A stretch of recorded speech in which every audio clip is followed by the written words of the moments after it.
Hello, this is Harwin. Welcome to SEO Wolf podcast.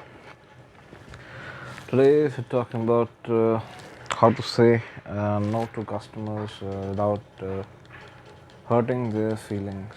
Okay, so those of you who don't really care about being a good person while doing your job can skip this podcast, but some of you might want to hear this. They might care about even if they might not end up be paying customers, and they might not help you make a sale, or there might be something that maybe if you're giving out loans they might not be eligible, or maybe something like they cannot afford it, or any reason possible. Or maybe if you cannot commit something, like maybe somebody wants their package today and that is simply not possible. So those kind of situations, there's something you cannot deliver, or there you have to say no, and how to say it. So this is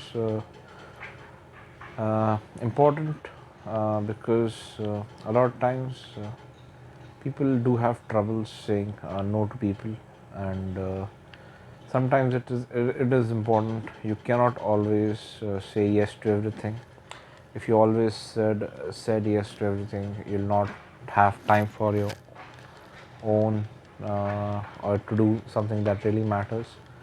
So part of having healthy boundaries is saying no to what things that you cannot do.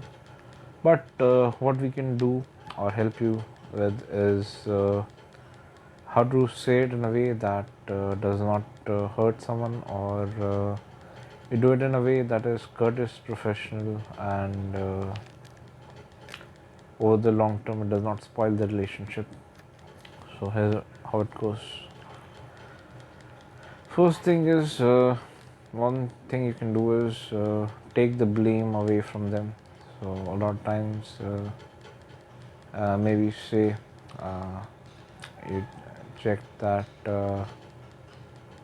somebody cannot maybe get a loan because certain things, maybe usually if the income is not that much, or if they have too many expenses, or those, it's a risk factor, whatever it can be. You could maybe say that due to those kind of you can point out and make it intellectual that due to so and so things that right now would not be possible, but if something changes in the future, there is something that we can do business in the future, or those kind of things. So this is something that you can do. And the other thing is one thing is another thing that is not so popular. You can give it some time. That maybe sometimes maybe if you're in a customer service or call center environment or something, you cannot a lot of times the first instinct is to directly say no to a request that cannot be done directly. It is like somebody asks the restaurant that is it possible to do so and so, or can this be done, or maybe if that maybe if you're in maybe selling a car or something, they can ask you if it is available in this color, and or maybe this kind of thing, can it be done. First instinct maybe would maybe, oh my god, you worked at the dealership for 2 years, 3 years, this kind of thing does not happen, that won't be possible, or it should not be there. Sometimes you can also do is you can tell them that okay, you will check with the possibility of this happening, and you tell them that what they think is maybe what they think. You take the request, and maybe a certain some time later you inform that this will not be possible. A really good example would be maybe once I went to a restaurant, and I asked for something. Maybe I ordered a dish that usually was available in the morning time, and I went there on an evening, and I think I told him to get me some French fries, and he said okay. And when he said okay, I ordered maybe one or two more things, and I went along. And 5 or 10 minutes later, he came and apologized profusely and said, "Sorry, sir, this item is not available right now.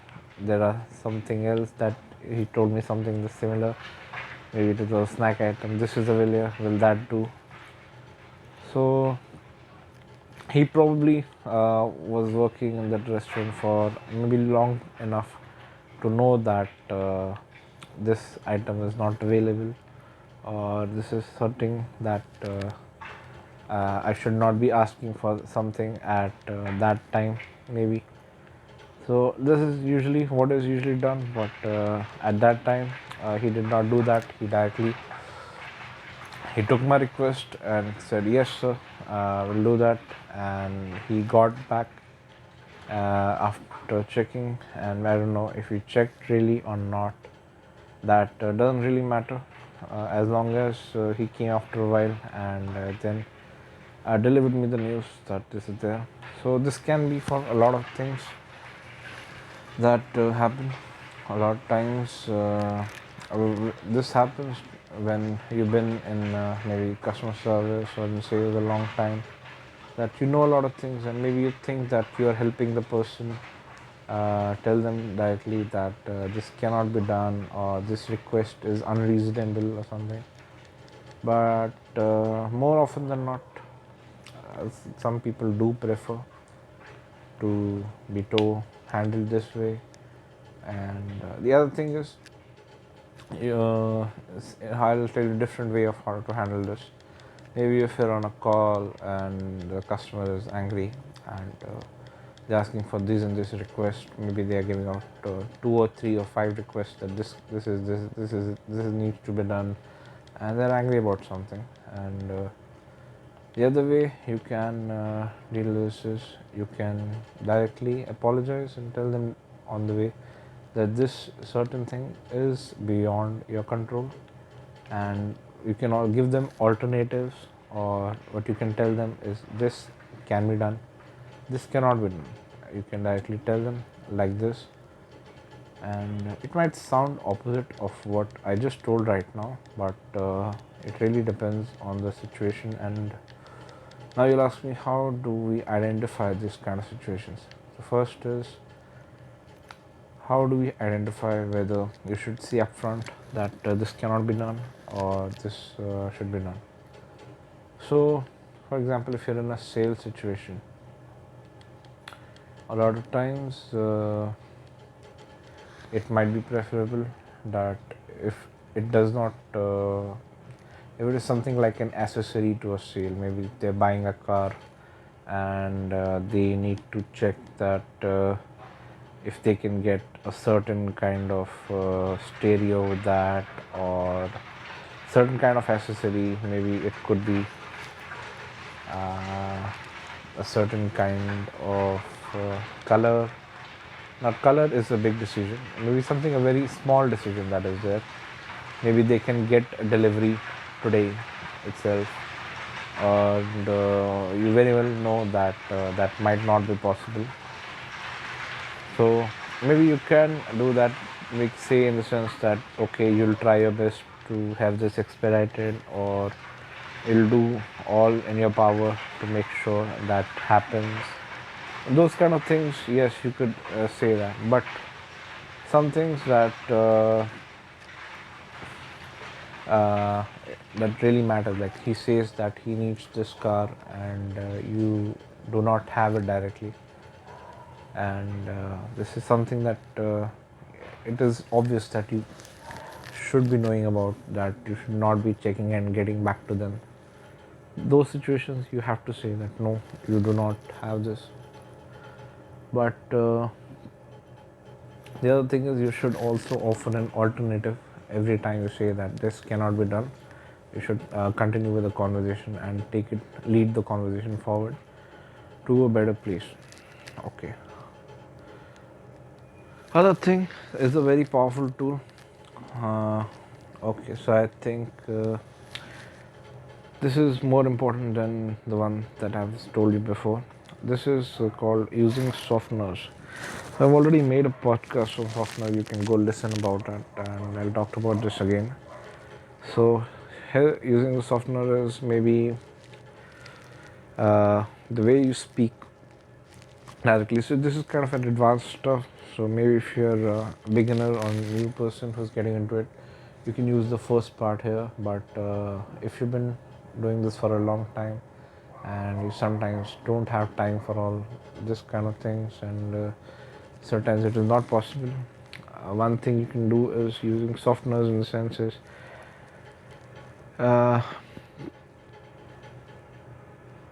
you can say it with your tonality, in the sense that right now how I'm speaking is, you can slow it down and try to use words in a sense that you can be a little vague about it, at the same time delivering the news uh, anyway.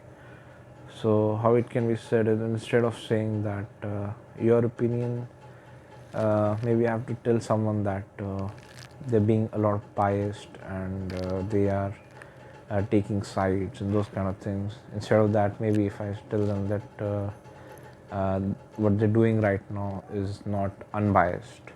So it is very different to what it says the same thing, but one is more subtle, one is more softened approach, and the other is not. And a lot of times people make fun of maybe the diplomatic way of saying things and those kind of things, and maybe say that it's kind of a bureaucratic way, or it's kind of how politicians say it or something. But it has been going on for a long time, and this is kind of the reason why it has been going, because this kind of things works, because it's a lot better to say it in a politically correct manner or in a subtle way, expressing, other than bring it outright. It also saves times to people who are delivering that news. So that's all. Go ahead and use this, and it will take time. I'll give another example of how to be subtle about it and use softeners. The other thing is, say uh, you're at a customer service, and somebody, or maybe if you're at a restaurant that handling a customer, and maybe you have a certain dish that takes 12 hours to prepare. So maybe so, and you're out of it, and you're having a customer say that they want this dish, and maybe if it is, I don't know if it is, it can be their fault, but maybe not ordering it, or maybe somebody else in your team has the fault, and you very well know this dish that takes 12 hours to prepare cannot be prepared in 12 half an hour or whatever, 20 minutes at that day. So in those kind of things, you cannot get away with I'll check and tell you and those kind of things, because this will be too obvious here. So in this kind of situation, you have to directly speak to the customer and say that softly, or however you say it, you have to say it directly that this cannot be done. Here you have to be firm. You can apologize, you can say it slowly, or saying slowly might not be your style, so you have to find it how you say it. But maybe you can compensate with something else, or if it is really is your fault, you can get the same thing delivered to them the next day. But all kind of things being equal, you have to tell the truth, and in the long term, it will also be beneficial to you to not have to remember things. And someone who is angry will also appreciate the honesty at the end, even if he is angry, and at that heat of the moment, he will appreciate you being honest with them, that certain things are not possible. And that's all, saying the truth, that even if it is sometimes you have to say it's not about if in a customer service you have some things you cannot get done all of the time, and you could go that you see a lot of in the commercials that something is said that customer is king, and these people going all the way out to do it. But sometimes if you're serving 100 customers, and for one, if you go for one customer order mile and miss out on the 60 people who are already waiting for something, that is also not fair and good or good thing to do, that you sacrifice 60 customers for the sake of one customer, or where it could have been handled differently, or somebody else could have been doing it, or if you had another alternative and you did not do it just for that sake. So being a hero in those sense, like going all the way and doing something for one person is good, but over the long term you have to also understand there's a process sometimes in certain businesses that you have to follow, and there are certain times uh, the decision might be better to go for the second best alternative and serve the other customers also, instead of going 100% for one customer and sacrificing 50 or 100 customers along the way while you're also serving them. So I'll give an example. Say you're making deliveries for some people, and you absolutely need to make 100 deliveries that day. So say if you go and for one you're at the starting of the day and you hear a request that this things needs to be done in a certain way, maybe you should to go back and deliver something back from the station where you make deliveries. One thing, maybe somebody else could take it, but they might take double the time how you how you would have done. But if you skip that part and go make deliveries, and you sabotage the 50 customers that are waiting, and to make sure that one person get delivers, you might end up affecting 50 people who might not get their packages, and that will again be a bad experience for them.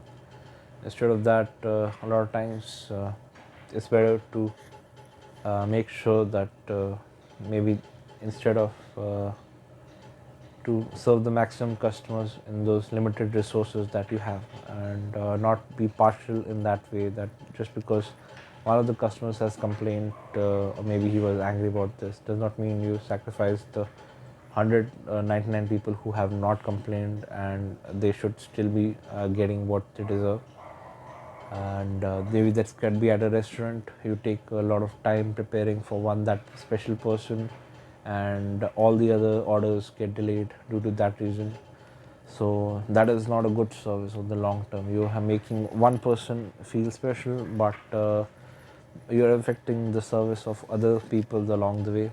So a lot of times when people are trying to win awards or those kind of things for help, so they might think that going all the way for that one customer might be good service, but if you think about it in a macro point of view and or the business point of view, that is not good service in the long run, because the other thing is, a lot of times when it is done, it is you may be done for tips, or maybe some awards that they have, or sometimes if it is a restaurant, maybe they're trying to impress a certain, maybe if there's a food critic or a food blogger that has come, imagine in that situation, the maybe the restaurant is taking so much time and to prepare for that one food critic, and is sacrificing the service for all the other customers in that restaurant.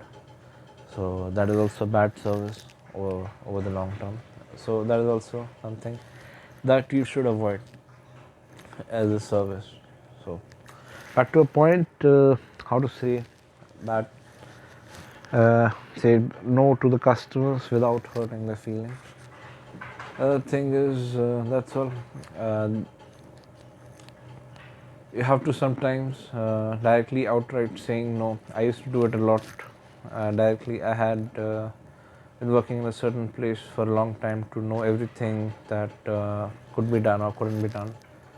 So to save time for myself, maybe I used to say that okay, this thing what you're asking for cannot be done, and I used to maybe save time, but I noticed over the time people were getting angry and annoyed, and they were not having a good experience. But at the same time, I noticed when I knew something, but anyways, I just told them that okay, I'll check if this could be done. Put them on hold for 1 minute or two, and then told them that okay, this is the thing. It cannot be done. Somehow they had a better experience overall, and they were happy and thought that they got a better service, and they were not so frustrated or angry for the same reason. I'm not sure of the scientific reason of how what is this. Maybe they thought that somebody respected enough to go the extra mile and ask for the same thing. So maybe a pragmatic person could have told them that no, if you already knew, I should get the answer immediately instead of putting you on hold. But the human behavior is such that people do respect that someone went all the way to check and then told them no instead of saying no outright. The other thing is, it also the customers also feel that they have not been denied directly by you, who's the person who's handling them. Maybe it is a policy or the manager who said no, so they cannot get mad at you when you say that. So this is also another point of view. Okay, and that's all for today. And go and try this out and tell me how it goes. And if there's something that you think wasn't good about this, or if you had any doubts, let me know in the comments. Thank you for your feedback. Thank you for watching SE Wolf podcast, listening to SE Wolf podcast. Have a nice day.